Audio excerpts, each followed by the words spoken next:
প্রক্রিয়া এটা কতখানি জনমুখী তৈরির প্রক্রিয়াটা? ধন্যবাদ আপনাকে। আমি আসলে বাজেট বিষয়ে কথা বলার জন্য বিশেষজ্ঞ কেউ নই, সেই হিসেবে আপনাকে একজন আমরা সংবাদকর্মী হিসেবে আমার এখানে কথা বলা একজন সংবাদকর্মী, বাংলাদেশের একজন সাধারণ নাগরিক হিসেবে যেভাবে দেখি, যেভাবে কথা বলি। বাজেট তৈরির প্রক্রিয়া বলতে যেটা বোঝায়, আমাদের দেশ, আমরা কথা বলি যে আমরা একটা গণতান্ত্রিক দেশ, কিন্তু প্রকৃত অর্থে গণতন্ত্র বলতে যা বোঝায় আমরা তো তার সেই অবস্থার থেকে অনেক অনেক দূরে অবস্থান করি।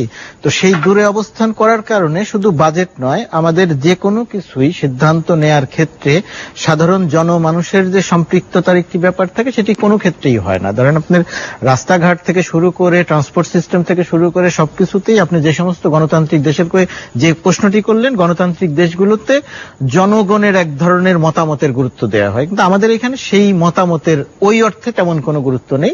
সাম্প্রতিক সময়ে শুরু হয়েছে কিছু কিছু নীতি করার সময়, কিছু কিছু বিষয় করার সময় ওয়েবসাইটে দেয়া হয়। ওয়েবসাইট এখনো আমাদের খুব কম মানুষ দেখেন, খুব একটা মতামতের প্রতিফলন ঘটে না। বর্তমান সময়ের বা বিগত কিছু বছরের বাজেটের ক্ষেত্রে যেটি দেখা যায়, সমাজের বিভিন্ন অঙ্গনের মানুষের সঙ্গে বসা হয়, তাদের মতামত নেওয়া হয়, তাদের কথা শোনা হয়, তার কিছু কিছু প্রতিফলন বাজেটে থাকে, কিছু কিছু প্রতিফলন বাজেটে থাকে না। সুতরাং একেবারে সাধারণ জনমানুষের মতামত না থাকলেও অনেকের মতামত এখানে থাকে। এখানে যে সমস্ত শিক্ষক বিশেষজ্ঞরা আছেন, ব্যবসায়ীরা আছেন, ওনাদের মতামত থাকে। একেবারে থাকে না সেটি বলে এটাকে উড়িয়ে দেওয়ার কোনো সুযোগ নেই। আমি সাধারণ জায়গার থেকে যে কথাটি বলতে চাই, যে আমাদের যখন বাজেট আসে তখন আমাদের কিছু জায়গার কথা আলোচনা হয়, যে এই জায়গাগুলোতে বাজেট বরাদ্দ বাড়াতে হবে। বাজেটের আকার অনেক বড় হয়েছে, আমাদের অর্থনীতি বড় হয়েছে, আমাদের দেশ এগিয়ে যাচ্ছে, সুতরাং বাজেটের আকার বড় হবে। বাজেটের আকার বড় হবে সেটা নিয়ে কোনো বিতর্কের কোনো সুযোগই নেই, আমি সেই বিতর্কে যেতেই চাই না। আমার কাছে যে জায়গাটি একজন বাংলাদেশের সাধারণ নাগরিক হিসেবে গুরুত্বপূর্ণ, সেই জায়গাটি হচ্ছে আমাদের দক্ষতা। সেটি শুধুমাত্র দক্ষতা হচ্ছে যারা এটির প্রয়োগ করবেন, যারা এটার বাস্তবায়ন করবেন, তাদের আন্তরিকতা এবং দক্ষতা। এই আন্তরিকতা এবং দক্ষতা যদি না থাকে, আমাদের এখানে যে আলোচনাটি হয়, একজন সাধারণ নাগরিক হিসেবে আমি দেখি যে ওই আলোচনাটির আমার কাছে খুব বেশি গুরুত্ব নেই। ধরেন শিক্ষায় কেন বাজেট বাড়ানো হলো না? অবশ্যই শিক্ষায় বাজেট বাড়াতে হবে, কিন্তু শিক্ষায় বাজেট বাড়ালে বর্তমান সিস্টেমে ধরেন এখন আমরা কত +-2% শিক্ষায় ব্যয় করছি। মালদ্বীপের মতো দেশ ব্যয় করে প্রায় 4-5%, আমরা ব্যয় করি 6%। বঙ্গবন্ধু শুরু করেছিলেন অনেক বেশি দিয়ে, তারপর সামরিক শাসকরা এসে এই যে কমানো শুরু করলেন।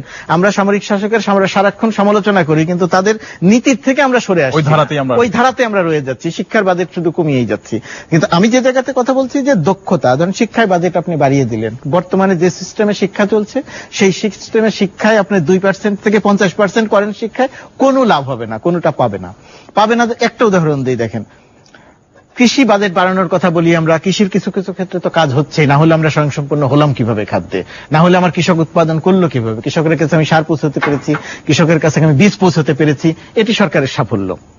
তো সমস্যাটা দেখেন, 1 মণ ধান উৎপাদন করতে তার খরচ হয় 700-750 টাকা, সরকার দাম নির্ধারণ করলো 920 টাকা। আপনি দেখেন বাজেটের কথা যদি বলেন, আমি বিশেষজ্ঞ নই, কিন্তু একটু সরকার দাম নির্ধারণ করলো 920 টাকা, খরচ হয় 700-750 টাকা বা 720 টাকা। সরকার কিন্তু যে দাম নির্ধারণ করছে তাতে কৃষকের 200 থেকে 220 টাকা বা 250 টাকা লাভ হওয়ার কথা প্রতি মণ ধানে। তার মানে কি, এই জায়গাটিতে কিন্তু বাজেটে কোনো সমস্যা নেই, এই জায়গাটিতে টাকায় কোনো সমস্যা নেই। বিশেষজ্ঞ যারা আছেন তারা আরো সুন্দর করে বলবেন, আমি খুব সরল ভাবে বলছি।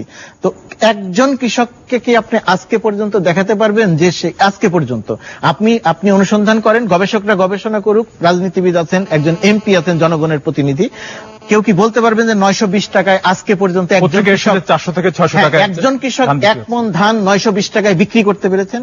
আমি মাঠ পর্যায়ে কাজ করে নিজে দেখেছি, অনেকের সঙ্গে কথা বলে দেখেছি, আজকে পর্যন্ত কোন কৃষক 1 মণ ধান 920 টাকায় বিক্রি করতে পারে নাই। সে ধান বিক্রি করছে 400 থেকে 450, কোন ক্ষেত্রে 500 টাকায়। অর্থাৎ আপনি বাজেট বাড়াবেন, বাজেট বাড়ানো হবে, সবই হবে।